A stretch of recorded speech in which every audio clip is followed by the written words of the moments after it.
baseado em histórias reais. Primeiro relato. Esse relato foi contado por Moriarty. Foi em uma noite quente de meados de junho, há alguns verões atrás, que isso aconteceu. Eu tinha 17 ou 18 anos na época. Para contextualizar, há uma enorme reserva natural perto da minha casa. Quando digo enorme, quero dizer isso literalmente, ela tem quase 1000 acres de extensão. Até hoje, ainda há partes que tenho certeza de que não explorei. Eu e 2 amigos combinamos de passar uma noite acampando nesses bosques. Tecnicamente, acampar lá era estritamente proibido e quase ilegal, mas imaginamos que não haveria chance de sermos pegos nessa floresta densa. Só precisaríamos caminhar o mais profundamente possível. Chunky era o fanático por acampamento do grupo. Estou dizendo, esse garoto adorava se fantasiar como escoteiro e provavelmente conhecia uns 100 tipos diferentes de nós. Nosso outro amigo, Jackson, sempre fornecia as bebidas. Se estivéssemos sóbrios, ele ficava infeliz. Era assim que as coisas funcionavam quando Jackson estava envolvido. Eu me lembro da sensação da brisa suave do verão soprando pelo meu cabelo enquanto nós 3 carregávamos o carro de Jackson. O clima estava ideal, nem muito frio, nem muito quente. Estávamos carregando equipamentos de acampamento pela floresta por volta das 11h30.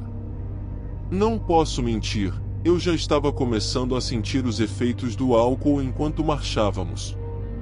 Chunky sempre carregava uma lanterna de grau industrial, então a escuridão da floresta não era um grande problema. Apesar de eu gostar de atividades ao ar livre, atravessar uma floresta densa naquela hora era um pouco assustador, mesmo com a lanterna de Chunky à mão. Depois de quase meia hora de caminhada ininterrupta, encontramos uma pequena clareira plana, um local ideal para montar acampamento. Montamos nossa barraca, seguindo as instruções de Chunky, e armamos nossas cadeiras. A próxima etapa era a fogueira. Chunky, mais uma vez, assumiu a liderança, e após alguns minutos, tínhamos uma fogueira bem decente. Jackson pegou outra bebida em sua mochila e a jogou para mim. Em seguida, ele pegou sua caixa de som JBL e começou a tocar música.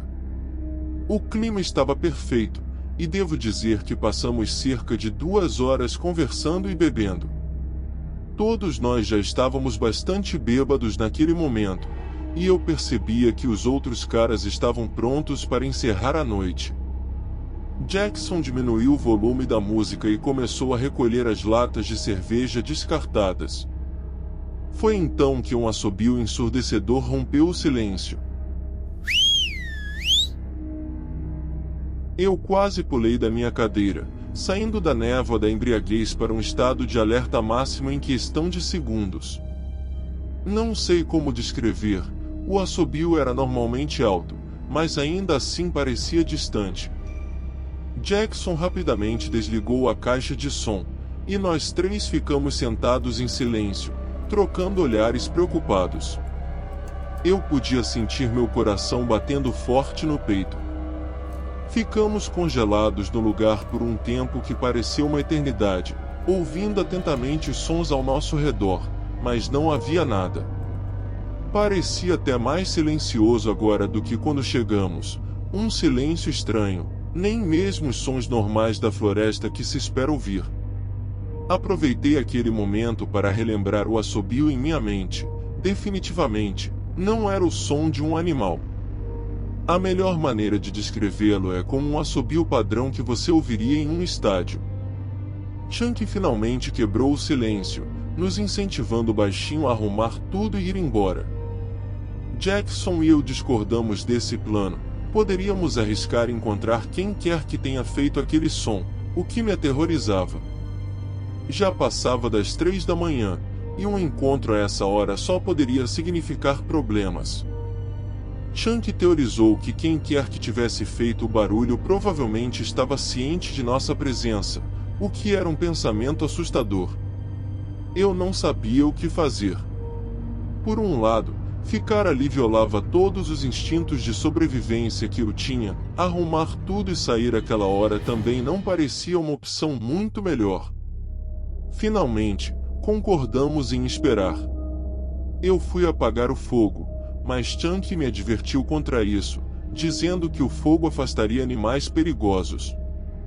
Só então a verdadeira gravidade da situação me atingiu. Estávamos literalmente a quilômetros de qualquer civilização, eram 3 da manhã, e havia uma entidade desconhecida em algum lugar na escuridão. Passaram-se mais uns 10 minutos, e voltamos a conversar, mas em um volume muito mais baixo, sem música. Eu não acho que nenhum de nós se sentia seguro para dormir ainda. E então, no canto do meu olho, eu vi. Algo pequeno passou voando pela escuridão do ombro de Jackson e caiu direto no fogo. Era um rojão. Eu gritei como nunca enquanto o fogo começou a soltar faíscas, e Chunky soltou um palavrão, pulou da cadeira e correu para a escuridão. Jackson e eu corremos atrás, deixando todas as nossas coisas para trás. Alcançamos Chunky, cuja lanterna estava iluminando descontroladamente a floresta enquanto ele corria freneticamente. Corremos até ficarmos cansados, quando Jackson se curvou e vomitou. Chunky desligou a lanterna e os três ficamos ali, ofegantes, tentando entender se estávamos sendo seguidos.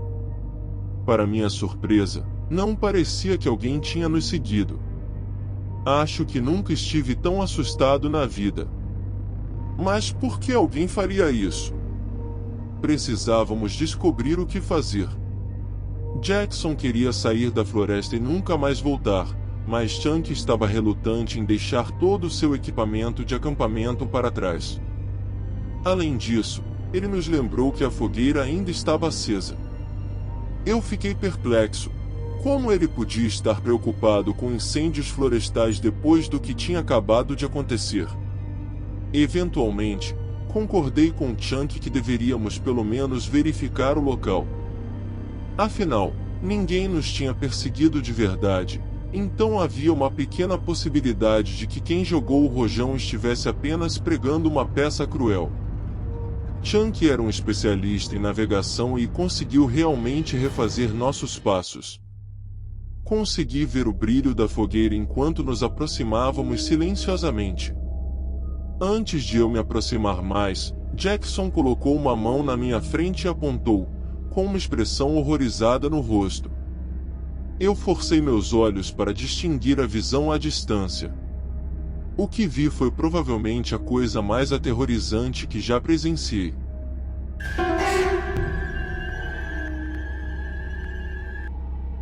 Havia 3 pessoas sentadas imóveis nas nossas cadeiras, como estátuas. Aquele cujo rosto eu conseguia ver parecia sem vida, com a boca aberta. Eu estava com medo de me mover. O que eles estavam fazendo ali? Percebi que eles nem estavam conversando, aquilo não era normal. Nós 3 ficamos observando por mais um tempo antes de decidir recuar.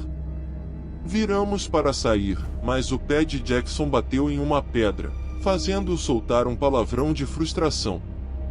Em questão de segundos, o brilho da fogueira apagou abruptamente, como se tivesse sido coberto por um manto. Foi assustadoramente rápido, e não ficamos mais um segundo ali. Corremos novamente para longe do local, mas desta vez pudemos ouvir passos batendo atrás de nós.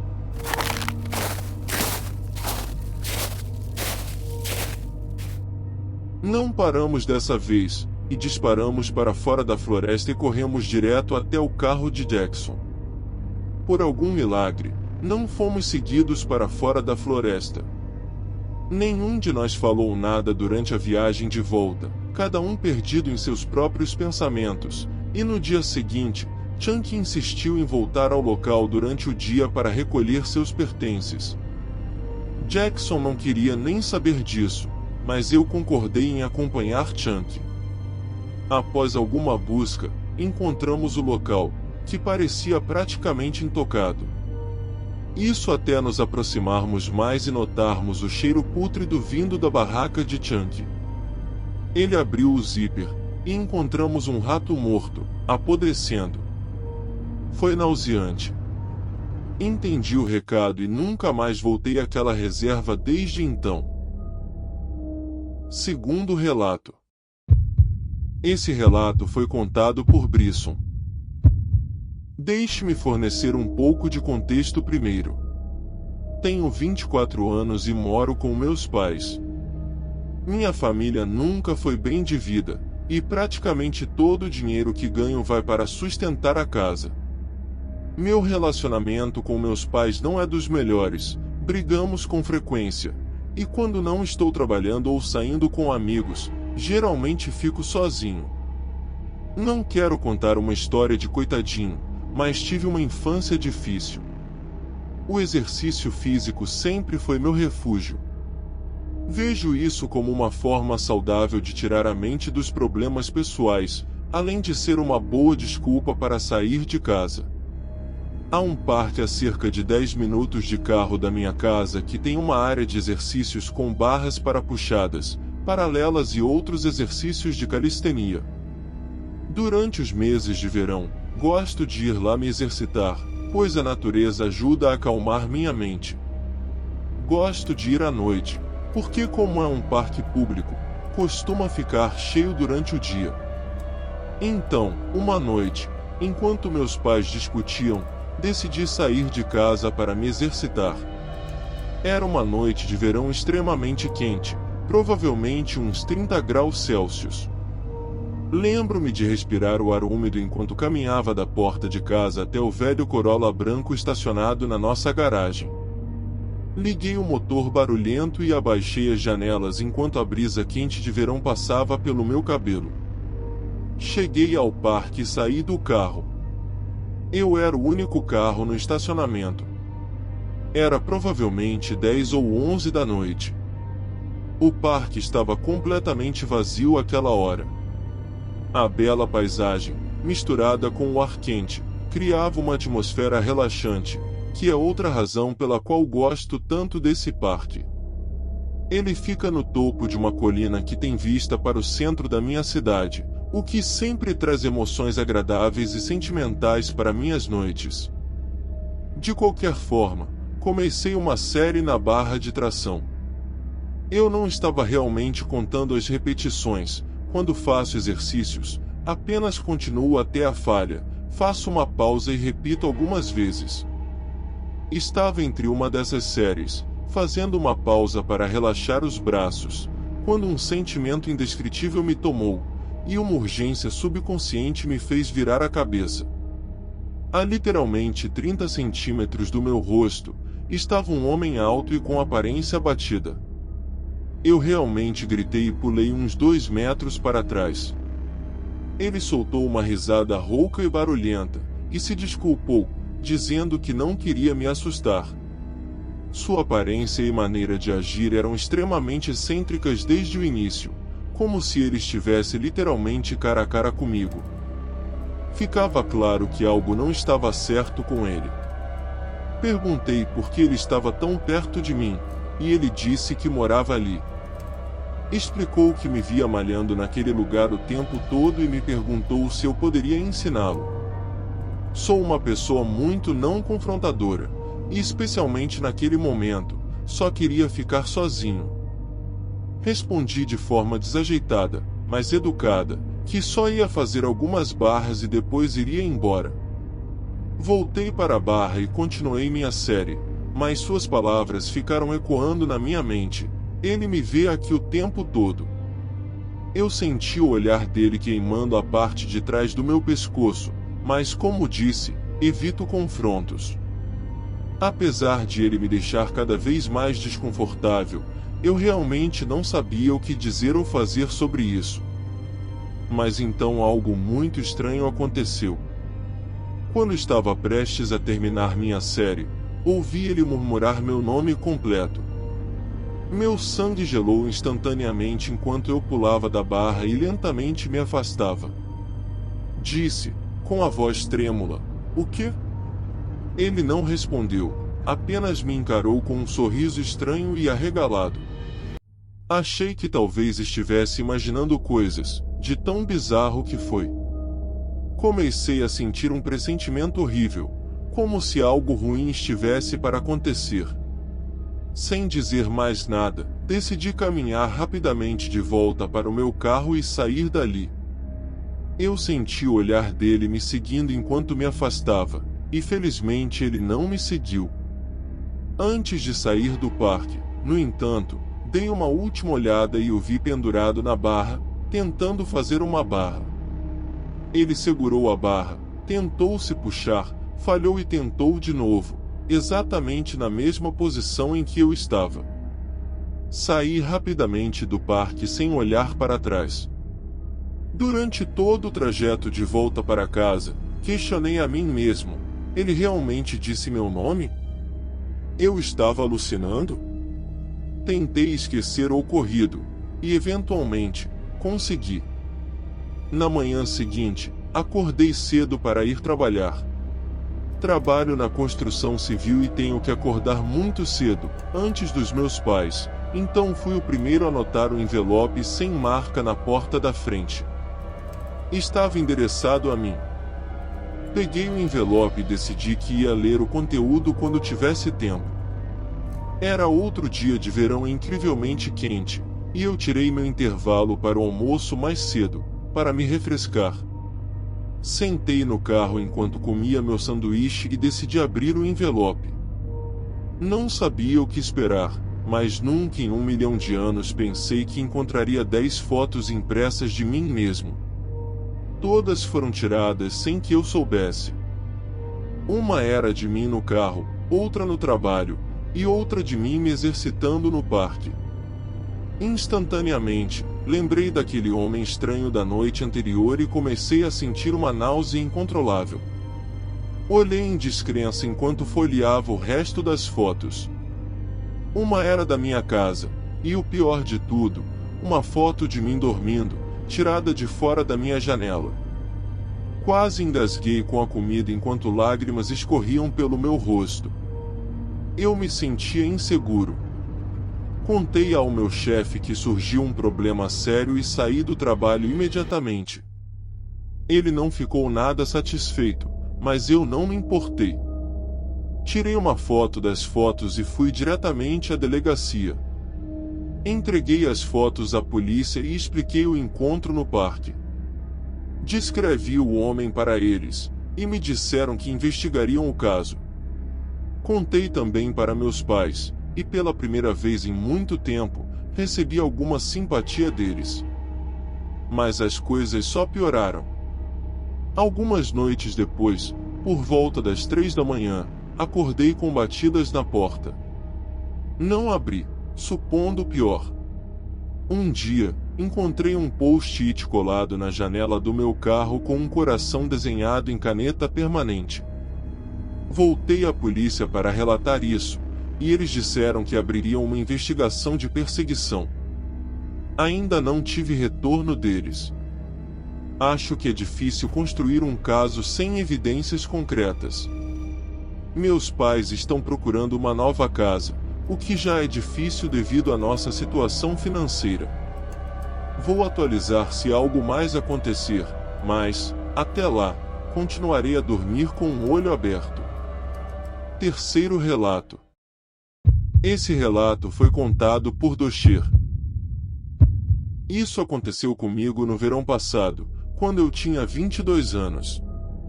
Eu não era uma pessoa muito sociável na época.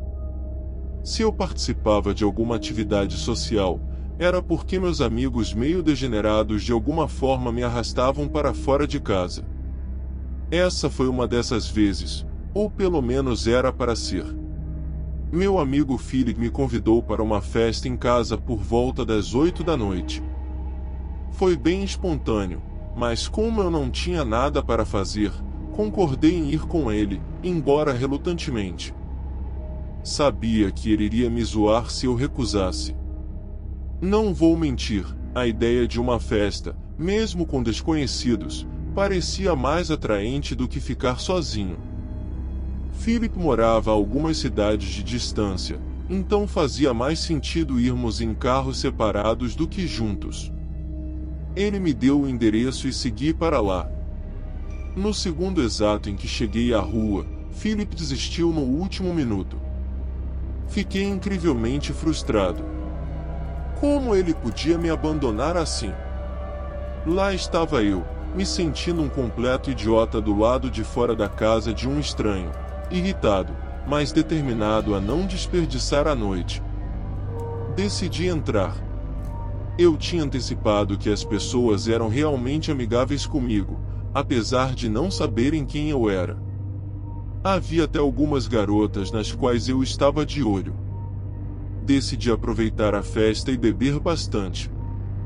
Estava ficando bem tarde, mas a festa ainda estava animada.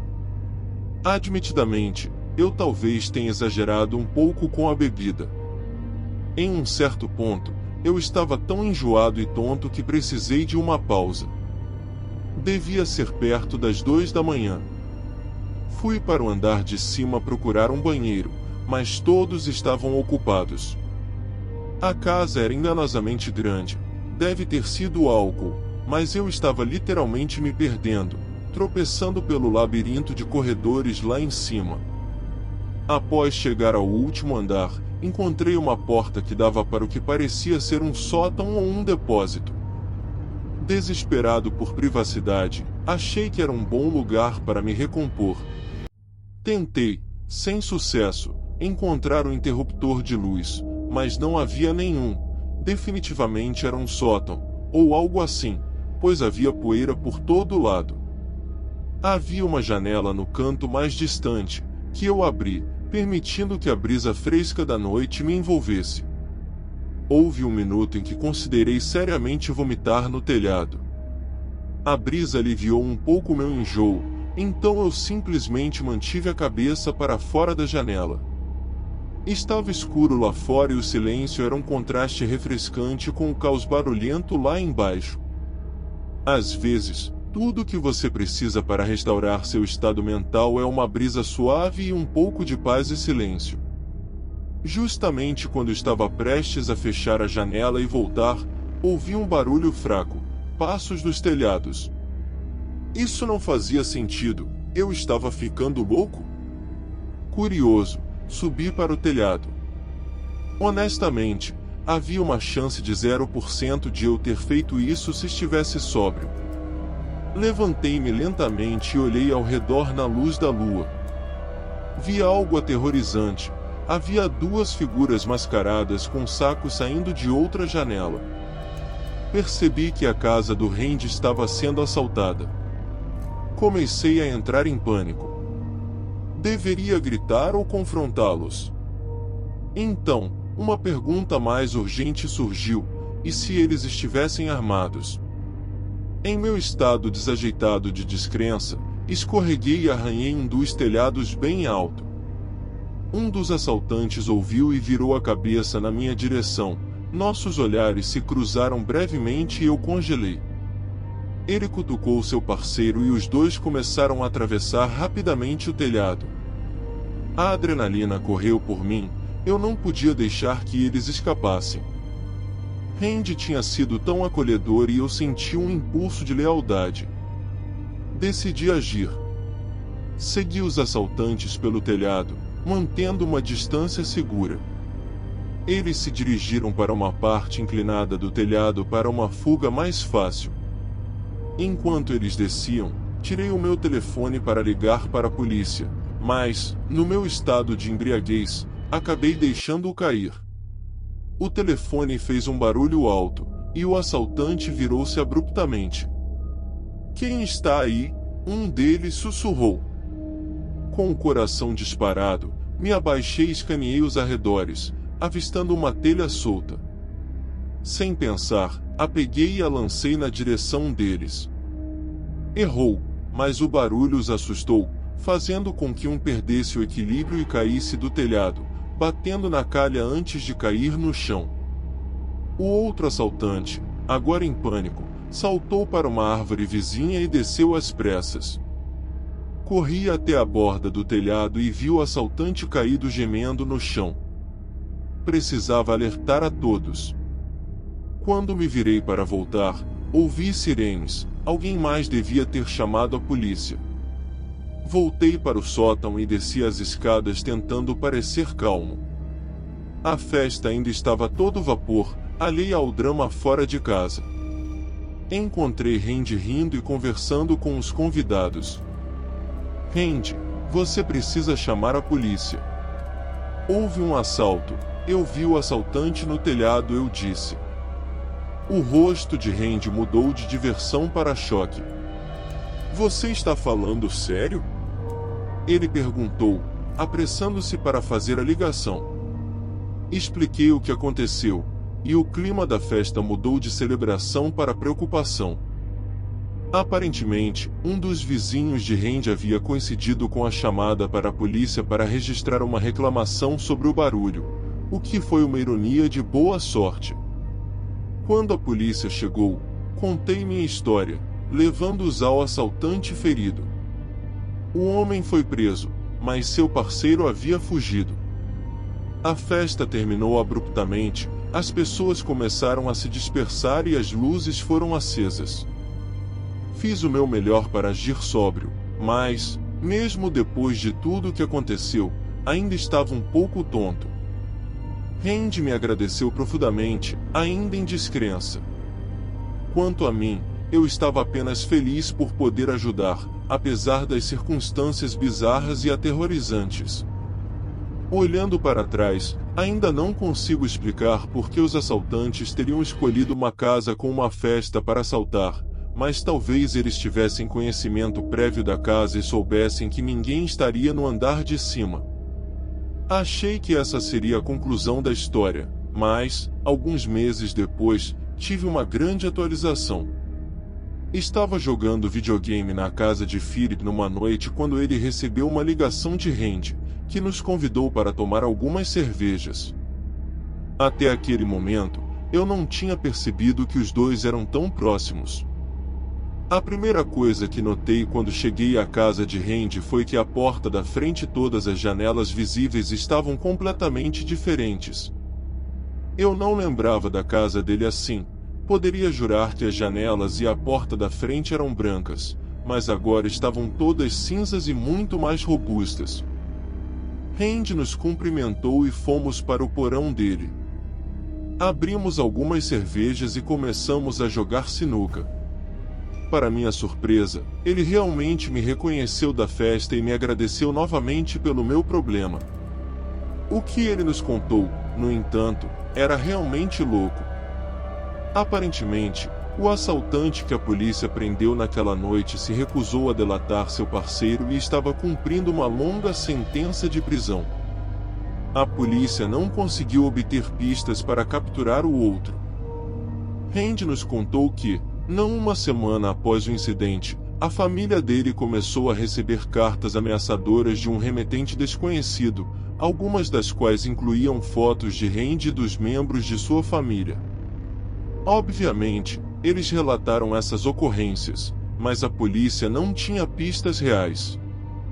Um mês depois, a mãe de Randy notou um veículo suspeito circulando a casa por volta da 1 da manhã e, alguns dias depois, o pai de Randy afirmou que coisas no quintal deles haviam sido vasculhadas e mexidas. Em resposta, o pai de Randy aumentou a segurança da casa e até substituiu e reforçou todas as portas e janelas. Fiquei chocado, esse ainda era um problema em andamento para Randy, e eu não tinha ideia de quão sério uma situação como essa poderia se tornar.